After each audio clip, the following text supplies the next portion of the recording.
Hello dear students, today topic is privatization. Privatization is closely associated with the phenomena of globalization and liberalization. Privatization is the transfer of control of ownership of economic resources from the public sector to the private sector. It means a decline in the role of the public sector as there a shift into the property rights from the state to private ownership. निजीकरण वैश्वीकरण और उदारीकरण की घटना के साथ निकटता से जुड़ा हुआ है। निजीकरण सार्वजनिक क्षेत्र से निजी क्षेत्र में आर्थिक संसाधनों के स्वामित्व को नियंत्रण का हस्तांतरण करता है। इसका मतलब सार्वजनिक क्षेत्र में भूमिका में गिरावट है क्योंकि राज्य की निजी स्वामित्व में संपत्ति के अधिकारों में बदलाव किया जाता है। इसका तात्पर्य ये है कि संपूर्ण सार्वजनिक चीजों को जो इकोनॉमिक रिसोर्सेज हैं, संपूर्ण सार्वजनिक इकोनॉमिक रिसोर्स को प्राइवेट सेक्टर में या किसी निजी संस्था के रूप के हाथों में स्वामित्व दे दिया जाता है, उसको ओनरशिप प्रदान की जाती है। Importance of privatization. Private companies always have a better incentive than public companies. The manager and the officers of a private companies have skin in the game. For example, their income is related to the performance of the company. In public companies, such an incentives is not present. So privatization usually lead to high efficiency in the company. निजी कंपनियों को हमेशा सार्वजनिक कंपनियों की तुलना में बेहतर प्रोत्साहन मिलता है। एक निजी कंपनी के प्रबंधकों एवं अधिकारियों की आय कंपनी के प्रदर्शन से संबंधित होती है। सार्वजनिक कंपनियों में ऐसा प्रोत्साहन देखने को कभी नहीं मिलता, इसलिए निजीकरण आमतौर पर कंपनियों में उच्च दक्षता की ओर ले जाता है। In a public company, there is a lot of political interface.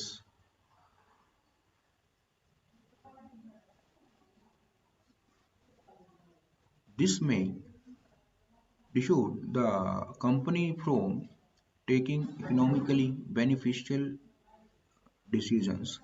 However, a private company will not let political factors affect their performance.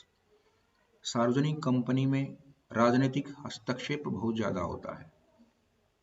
इससे कंपनियों को आर्थिक रूप से लाभकारी निर्णय लेने में काफ़ी परेशानी का सामना किया जाता है।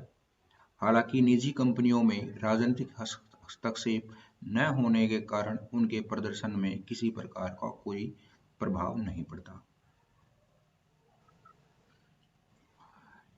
In public companies, at the time, government can only think about the upcoming elections, so all their goals may be short-term in the process of trying to gain favor of the voting public. But a private company does not have such restrictions.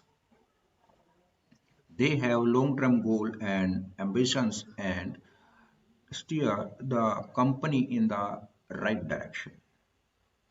सार्वजनिक कंपनियों में कई बार सरकार केवल आगामी चुनाव के बारे में सोचती है, इसलिए उनके लक्ष्य भी मतदान जनता के पक्ष में हासिल करने की कोशिश में अल्पकालीन हो जाते हैं। लेकिन निजी कंपनी के पास इस तरह का कोई प्रतिबंध नहीं होता, इसलिए वे दीर्घकालीन लक्ष्य और महत्वाकांक्षाएं रखते हैं, जिससे कंपनी को सही दिशा मिलती है और कंपनी आगे की ओर बढ़ती है। Under representation of the weaker section,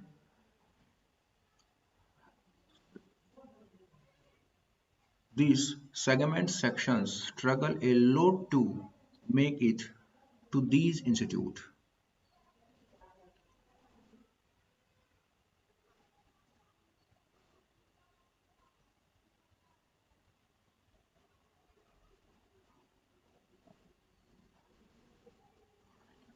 Thus, making education a privilege to by enjoying by the elite class. कमजोर वर्ग का अंडर रिप्रेजेंटेशन, इन संस्थानों में कमजोर वर्ग के छात्रों को प्रवेश लेने के लिए आर्थिक संघर्ष या सामाजिक संघर्ष करना पड़ता है। इस प्रकार शिक्षा का अभिजात वर्ग ही आनंद ले पाते हैं। चाहे लिबरलाइजेशन की बात हो या प्राइवेटाइजेशन की बात हो, एजुकेशन से संबंधित जितने भी इंस्टीट्यूट हैं, उन सभी इंस्टीट्यूटों में लिबरलाइजेशन के टाइम पर सोशल स्ट्रक्चर की मार या सोशल सामाजिक संघर्ष इन व्यक्तियों को करना पड़ा था। और उसके पश्चात अब जब प्राइवेटाइजेशन की क्षमता हो गई है या प्राइवेटाइजेशन किया गया है, तो आर्थिक रूप से इन लोगों को संघर्ष करना पड़ता है। तो दोनों ही कालों में या दोनों ही इस टाइम पर शिक्षा में जो अभिजात वर्ग हैं, उन्होंने काफी लाभ उठाया है। Quality of education, it is a general nation that provides qualities. Private schools provide qualities education when compared to the government schools. But when it comes to the higher education and professional education, such nations too do take a flip, as there a private institute that offer quality education, but seldom they are the first choice of those who top the merit list.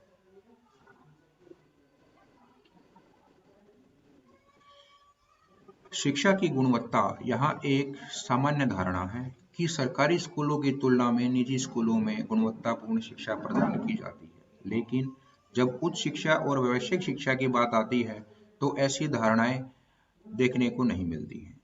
ये धारणाएं बदल दी जाती हैं। जैसा कि निजी संस्थान है जो गुणवत्तापूर्ण शिक्षा प्रदान करते हैं, लेकिन शायद ही वे मेरिट लिस्ट में टॉप करने वाले व्यक्तियों की पहली पसंद होती है। Commercialization of education, many private institute या educational institute charge high fee with students not getting the full value of their money. Such educational institutes are mainly for reaping money out of the student. शिक्षा का व्यवसायीकरण, कई निजी शिक्षण संस्थाएं छात्रों से मोटी रकम वसूलते हैं, परंतु उन्हें उसके पैसा वसूल करने से संबंधित इस प्रकार की संपूर्ण सेवाएं प्रदान नहीं की जाती। इस तरह के शिक्षण संस्थान मुख्य रूप से छात्रों से पैसे वसूलने की संस्था बनकर रह जाते हैं।